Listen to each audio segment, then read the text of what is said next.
Benedito, como era o Deus do Rousseau? Excelente questão, porque Rousseau também enfrentou acusações de ser ateu, né? E ele, de forma alguma, foi ateu. Em nenhum momento da vida dele ele foi ateu. Rousseau, ele era cristão. Na sua maturidade, ele nasceu num ambiente calvinista, era calvinista, aí ele teve um pequeno momento final da adolescência, ali na juventude, que ele se converteu ao catolicismo, mas depois retorna ao calvinismo, né? E ele é cristão, profundamente cristão, né? É, mas ele é daquela corrente que a gente pode chamar de teísta, né? Então, para ele, ele acredita na Bíblia, acredita no Deus, né, do cristianismo.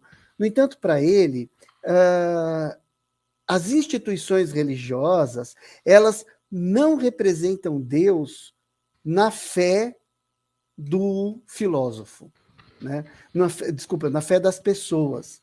Então, é preciso que as pessoas entendam que a sua fé não depende exatamente dos dogmas institucionais. Né? Então, Rousseau, ele é cristão, acredita no Deus, segue o calvinismo por uma questão de cidadania, uma vez que ele se entendia como cidadão de Genebra. No entanto, ele vai dizer o tempo todo que o culto que Deus pede é o culto do coração. O verdadeiro cristianismo está ali, né? Então, como eu falei, isso é importante porque na época já diziam que ele era ateu e hoje muitos estudiosos ainda olham Rousseau, mas ele era ateu. Não era ateu, ele era cristão, né? Se sentia profundamente cristão. Ok. Ok, Zé Benedito. E creio que o ponto nevrálgico da tua pesquisa é a próxima pergunta que eu vou fazer. Gostaria que você falasse sobre essa questão da filosofia contra a intolerância. Uhum. Eu entendo, Deodato, que o encanto que a filosofia exerce na nossa cultura é porque filósofos e filósofas, né? Carla, Maire, que estão aí, filósofos e filósofas, eles respondem às questões candentes da sua época, conseguem abordar esses temas, né?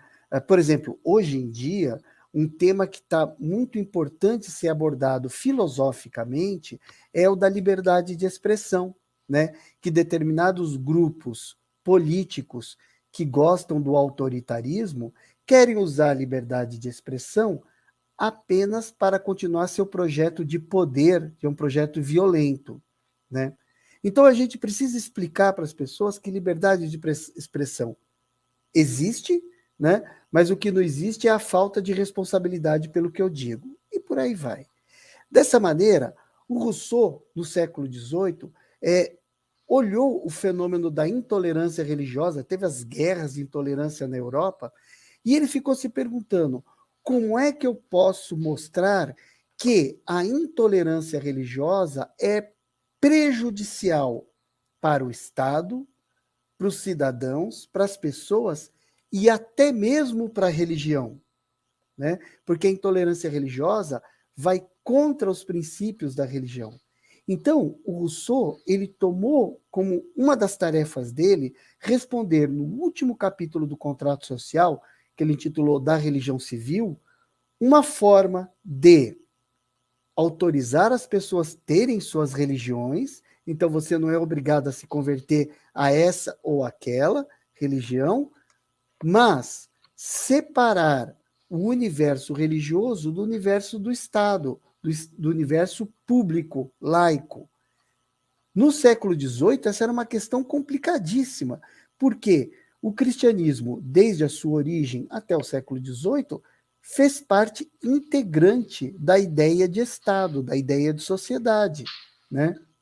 Então, o Rousseau toma a peito essa tarefa e eu acredito que ele responde à questão da intolerância, quando ele mostra que é possível ser bom cidadão e bom cristão ao mesmo tempo, e que quando você cumpre as tarefas de cidadão, você não está sendo um mau cristão.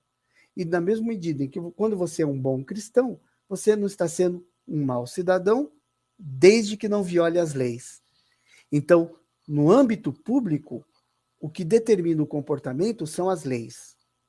É essa separação que ele cria, e aí volta lá no contrato social, né?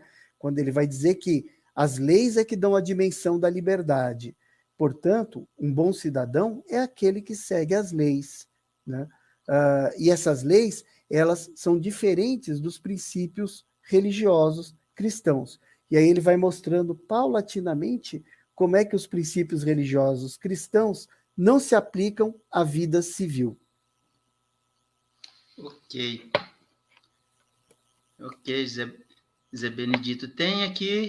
Eu tenho ainda algumas perguntas para fazer para você, mas eu vou colocar uma do Adalberto aqui primeiro, ó. Eu vou ler textualmente para você comentar. Adalberto Caldeira. Então, mas o Estado deve controlar o indivíduo fanático? O que Rousseau fala sobre isso? Bom, Adalberto, é uma excelente pergunta, né? E a sua pergunta ela já traz uns elementos filosóficos que a gente pode trabalhar.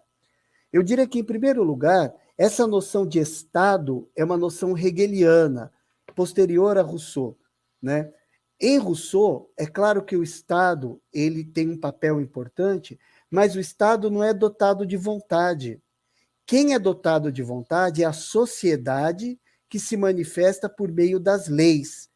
E quem, vamos dizer, gerencia a aplicação das leis é o governo e não o Estado. Então, a questão é, como é que a gente pode ter leis para coibir os danos civis que o fanatismo cria? Portanto, Deodato, se uma pessoa for fanática, mas nesse universo de fanatismo dela, ela não prejudicar nenhum outro cidadão, inclusive seus filhos, seus familiares, então isso não é assunto público.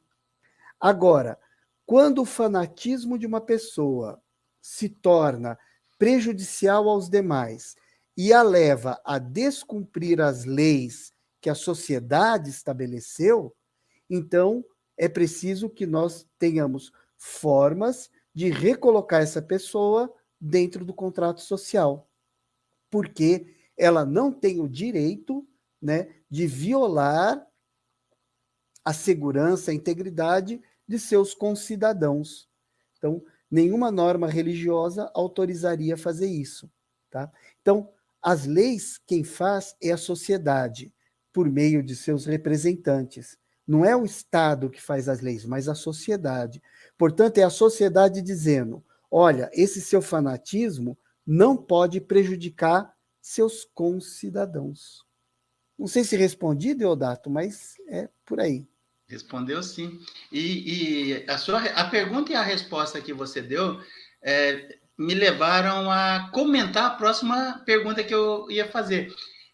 Eu ia te perguntar se a sua tese foi transformada num livro, e a minha pergunta foi pensando no interesse da sociedade pela relevância que, sob a minha perspectiva, tem as tuas pesquisas. Aí você, na prosa prévia, você falou que não transformou.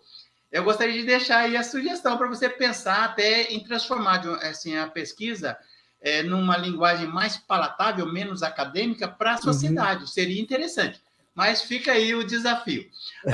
Eu queria te perguntar sobre o endereço, onde está a sua tese, porque eu vou colocar na descrição do vídeo para o pessoal clicar e já cair direto lá deve estar no repositório, né? Não sei. Como é que é? Onde é que está?